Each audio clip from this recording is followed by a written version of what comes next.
Hello student, आज विद्यालय में आपका स्वागत है। आज हम कक्षा 10वीं के अर्थशास्त्र का चौथा अध्याय वैश्वीकरण और भारतीय अर्थव्यवस्था का भाग 2 देखेंगे। तो चलिए बच्चों स्टार्ट करते हैं। आज हम देखेंगे विश्व भर के उत्पादन को एक दूसरे से जोड़ना। विश्व भर के मतलब कि देखिए, जो एमएनसी है, जो मल्टीनेशनल कंपनी है, उनके द्वारा जो प्रोडक्शन किया जा रहा है उनको इंटरलिंक कैसे किया जाए।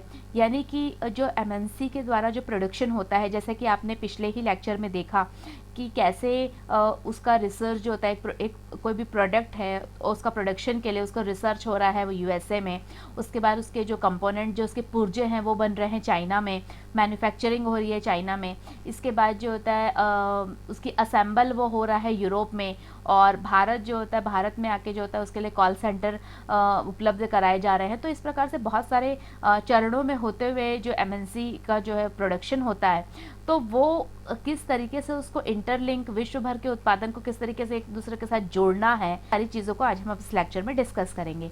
सामान्यतः जो बहुराष्ट्रीय कंपनियां उसी स्थान पर उत्पादन इकाई स्थापित करती है जो कि बाजार के नज़दीक हो, और जहां कम लागत पर कुशल और अकुशल श्रम उपलब्ध हो, और जहां उत्पादन के अन्य कारकों की उपलब्धता सुनिश्चित हो।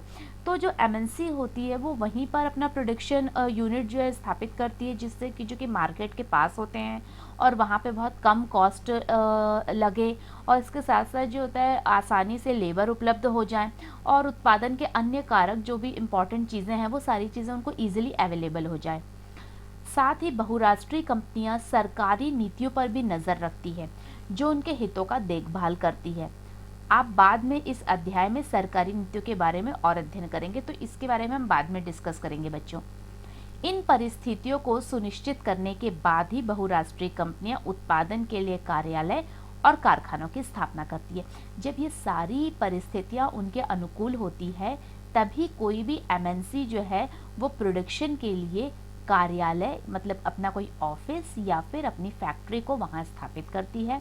परिसंपत्तियों जैसे कि भूमि, भवन, मशीन और अन्य उपकरणों की खरीद में व्यय की गई मुद्रा को निवेश कहते हैं। इसके साथ साथ वो कब निवेश कर, मतलब निवेश भी जो है वो करती है कब, जब इन सभी चीज़ों को जो होता है अगर इन सभी चीज़ों पर जो हम व्यय करते हैं, उस पर अगर पैसे को इन्वेस्ट करते हैं, तो उसे हम इन्वेस्टमेंट कहते हैं। बहुराष्ट्रीय कंपनियों द्वारा किए गए निवेश को विदेशी निवेश कहते हैं, क्योंकि वो एमएनसी है, वो बाहर देश की कंपनियां होती है, इसलिए अगर वो कोई इन्वेस्टमेंट यहाँ करती है किसी देश में, तो उसे हम जो होता है फॉरेन इन्वेस्टमेंट या विदेशी निवेश कहते हैं। कोई भी निवेश इस आशा से किया जाता है कि ये परिसंपत्तियां लाभ अर्जित करेंगी। ये बिल्कुल इंपॉर्टेंट है। जब इकोनॉमिक्स पढ़ते हैं तो बेटा आपको सबसे अच्छा, बच्चों आपको ये बात ध्यान में आपको आता होगा कि प्रॉफिट और लॉस, तो कोई भी अगर बिजनेस किया जाता है तो वो प्रॉफिट की आशा में ही किया जाता है। इसीलिए अगर कोई बड़ी कंपनियां इन्वेस्ट करती है, पैसा लगाती है, तो वो इसी आशा से लगाती है कि उनको जो है ये इससे लाभ मिलेगा और उनके पैसे जो होते हैं वो वसूल हो जाएंगे। कभी कभी बहुराष्ट्रीय कंपनियां इन देशों की स्थानीय कंपनियों के साथ संयुक्त रूप से उत्पादन करती है। बहुराष्ट्रीय कंपनियों का अपना प्रोडक्शन भी होता है, और इसके साथ साथ कभी कभी वो जिस देश में वो प्रोडक्शन कर रही हैं, जो यूनिट लगाती हैं, तो उन देशों की स्थानीय जो लोकल कंपनियां होती हैं उनके साथ भी संयुक्त रूप से उत्पादन करती हैं, और संयुक्त उत्पादन से स्थानीय कंपनी को दोहरा लाभ हो जाता है। पहला, बहुराष्ट्रीय कंपनियां अतिरिक्त निवेश के लिए धन प्रदान कर सकती है, जैसे कि तीव्र उत्पादन के लिए मशीनें खरीदने के लिए। और दूसरा, बहुराष्ट्रीय कंपनियां उत्पादन की नवीनतम प्रौद्योगिकी अपने साथ ला सकती है। तो अगर जो देशी कंपनी, जो स्थानीय कंपनी होती है, वो एमएनसी के साथ मिलकर काम करती है, तो उनको क्या लाभ होता है? पहला, उनको यह लाभ होता है कि उनको इन्वेस्टमेंट के लिए पैसा मिल जाता है। मान लीजिए कि अगर उनको बहुत रैपिड प्रोडक्शन करना हो, तो उसके लिए उनको बहुत आसानी से मशीन खरीदना हो, तो इन सब के लिए उनको पैसे की ज़रूरत होती है, तो ये इन्वेस्टमेंट भी अंतर्राष्ट्रीय कंपनियां कर देती है। और दूसरी बात होती है कि प्रोडक्शन में नई नई टेक्नोलॉजी को वो अपने साथ लाती है, तो उस टेक्नोलॉजी को भी जो है वो देश सीखता है। लेकिन बहुराष्ट्रीय कंपनी के निवेश का सबसे आम रास्ता क्या है? मतलब वो जो इन्वेस्ट करती है वो किस रास्ते को अपनाती है? वो स्थानीय कंपनी को खरीदना और उसके बाद उत्पादन का प्रसार करती है। अपार संपदा वाली बहुराष्ट्रीय कंपनियां ये आसानी से कर सकती है। तो जो भी लोकल कंपनियां होती है वह उसे खरीद लेती है, क्योंकि उनका ऑलरेडी मार्केट होता है, तो उन मार्केट को जो है खरीद लेती है और अपने नाम से जो है फिर उनका प्रोडक्शन करती है। उदाहरण के लिए एक बहुत बड़ी अमेरिकी बहुराष्ट्रीय कंपनी कारगिल फूड्स ने परक फूड्स जैसी छोटी भारतीय कंपनी को खरीद लिया। शायद बच्चों आपने कभी इसका नाम भी नहीं सुना होगा, लेकिन कारगिल फूड्स का नाम हम सब ने ज़रूर सुना है।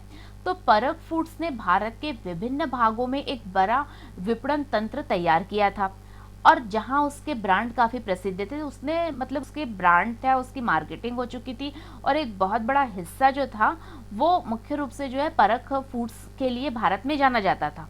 लेकिन इसे इसे खरीद लिया था कारगिल फूड्स ने। अब परख फूड्स के 4 तेल शोधक केंद्र भी थे, जिस पर अब कारगिल का नियंत्रण हो गया था, क्योंकि वो एमएनसी ने इस देशी कंपनी को खरीद लिया था। अब कारगिल 50 लाख पैकेट प्रतिदिन निर्माण क्षमता के साथ भारत में खाद्य तेलों की सबसे बड़ी उत्पादक कंपनी है।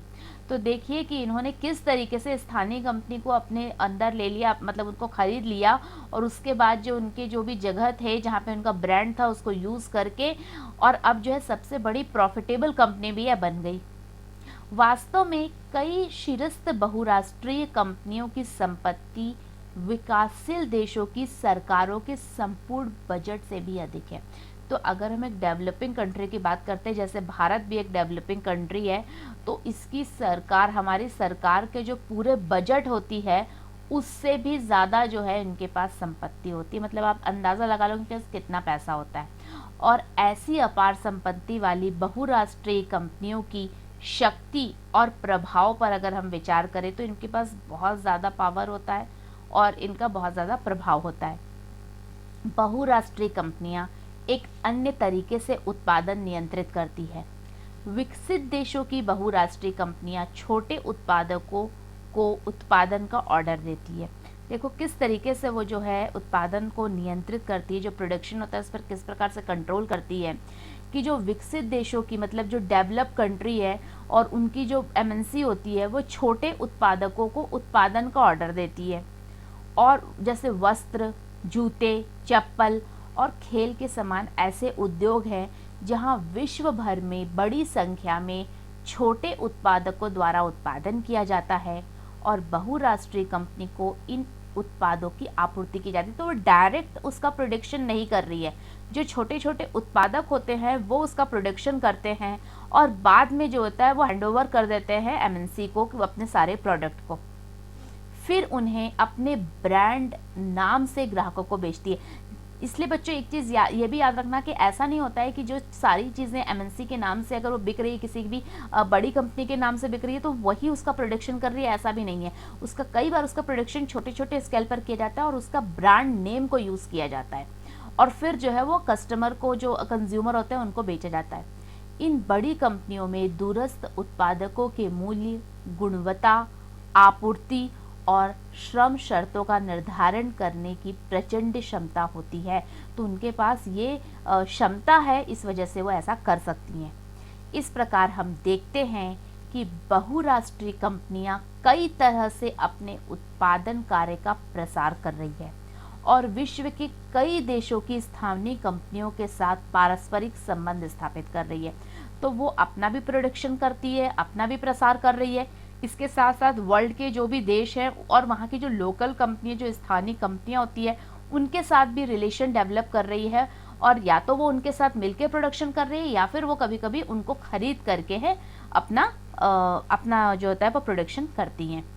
स्थानीय कंपनियों के साथ साझेदारी द्वारा आपूर्ति के लिए स्थानीय कंपनियों का इस्तेमाल करके और स्थानीय कंपनियों से निकट प्रतिस्पर्धा करके अथवा उन्हें खरीद के बहुराष्ट्रीय कंपनियां दूरस्थ स्थानों के उत्पादन पर अपना प्रभाव जमा रही है और परिणामतः दूर दूर स्थानों पर फैला उत्पादन परस्पर संबंधित हो रहा है। तो आज हम देख सकते हैं कि दूर दूर पे भी जो प्रोडक्शन हो रहा है वो एक दूसरे से इंटरलिंक्ड है, जो, और ये सब कुछ एमएनसी की वजह से है कि एमएनसी जो होती है जिसकी वजह से एक देश मतलब बहुत सारे देश जो होता है वो आपस में एक दूसरे के निकट आ गए हैं।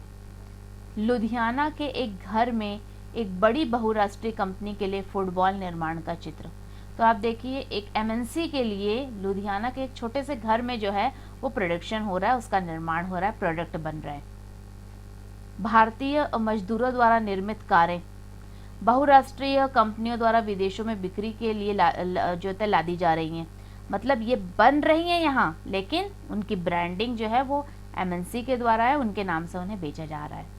सो what did we learn today, आज हमने क्या पढ़ा और क्या सीखा। तो बच्चों आज हमने देखा कि विश्व भर के उत्पादन की एक दूसरे को किस प्रकार से उसको जोड़ा गया है एमएनसी के द्वारा, और उनके द्वारा जो होता है आज हर देश जो एक दूसरे से किस तरीके से इंटरलिंक्ड हुआ है।